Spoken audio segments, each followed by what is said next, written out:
tunina pasianina hibangina nipini zing sang siang thote unga sagina ama biak buka ung khaki kai manina to pa min phat masahang haleluya haleluya ibek pina to pa iza tang na to ding to ding hanga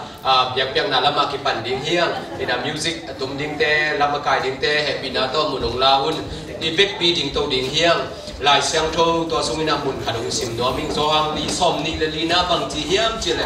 pasianin kha hi hi che ibek pina happy na to kiswi ngai ngai ni ai mate pasianin kha hi hi angai zo de ulai kai sang ina ngai zo mate khado sang ina no tam zo le cha no ngai zo le ki lo mai amen khan ve lai pasianin kha hi hi ama abete in khale tuman tutak to abedi mu hi bang jeda khale tuman tutak to ibyak pasian pen kha pasian amen khale tuman tutak to china ilung sim kem to ito pa ibyak dik lai sang to na ogi tuni na ibek pina ilung sim te po pai na ilung sim tak pito to pa byak byak na khepung zwan ing na ibek pin king ni china sei su min to zon no ibek pin yung le pai kem to pa kum suma amina khasiang to samding yang inung ta ka ma masian soi na tuni na eite lai sang ang nang sem ni khasiang to samina tuni byak pin kita ngai pai na o geina da ni lobina khatte dai kilam dang na inung ta ka tupa nga sai na ilama zwan ji te ni na ibek pina inung ta na kya bina to pa khasiang to samding yang hallelujah praise the Lord oh to ba kalu dami oh to ba kalu to ni na ta te lu chi lu ke ma tuni na to ba sia no dam ba byak byak na to pa dei ki te ni na da ta ke tupa lo byak pa ni na to kam chu oh to ba kalu dami to pa ni na no mai pina ki chu ni oh to ba sia no ta te tu ba oh to ba ni na yang ke lo sing tu so per lo ba ni na kak so to tu na to ba na ta te tu ai ni na ki dong de ba ni na to lu dam chu to ko wi oh to ba kalu dami to ba kalu dami tuni na to ba ka de ko le ka ba ke mo no ko nga bi oh kasiam to nang ba kong sami kasiam ko mo dong la la timbang ki ko mo pitai oh kong pai la mo de salam ki bang lo to ba chu pa nang ki to lam ko zot ki chena oh timbang ki kong lo in la oh ka fan ki kong ko fan ki te to ba to nam na to sa na lo metai tuli un suwa ki el ni mang ki ko zai su mi ka chu pa ka piai zai su si sang to ke ko mi music ni de zai su mi ka chu pa ka piai worship pa ka ka ni de de la sa ni de su mi ka chu pa ka piai oh ko ba ke mo zai su mi so ai tu ni ko nga mi to la amen hallelujah ki so mi da to ka mi pa so de ya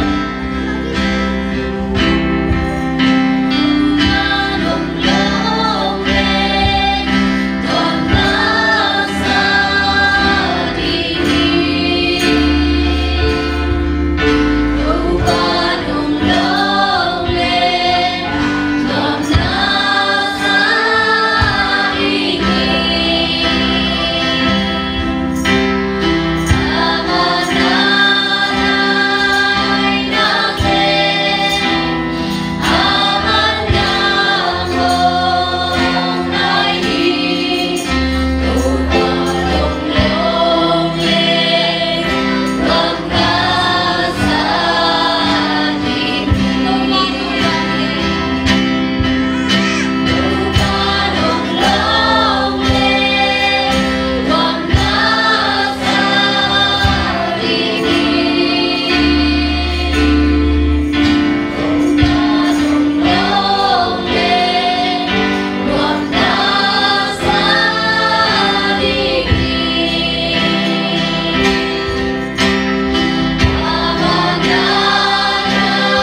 ขัดเสียเสโตป้าต่อต้นคอมเล็งรัวเมจิโตสวกตะตะกินไอเวปีนาตัวโตป้ามินขัดคอมนี้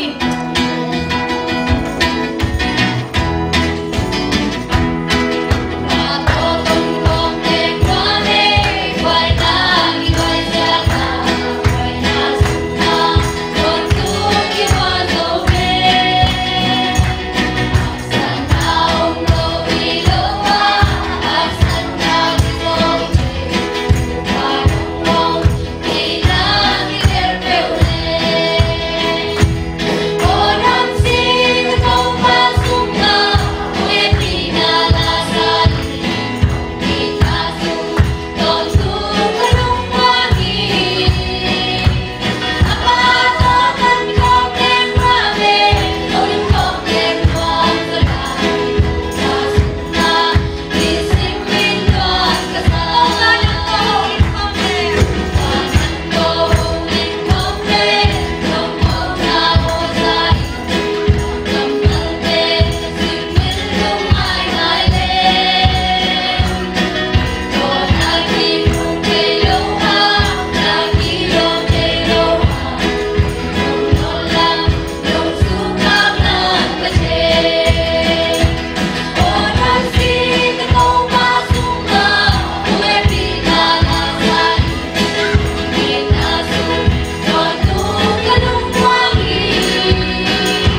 siya nung umpi na tumalundang na kung kuwi. Tau Papa siya na hinato to pa ng manatate nung sinongkep dyan na tumalundang na kung kuwi. Oh, nung itam di na to pa kung ganti na siyang nabang manig yung to. Oh, hindi nabang manig yung to pa. Nung inagyan rin to pa. Oh, hallelujah, inasampe to kapasyan na tumalundang na kung kuwi. Oh, hallelujah, kung nilawin na to hindi mo to pa. Kinto ang nilawin na to na tatay nung inmali na tumalundang na kung ito.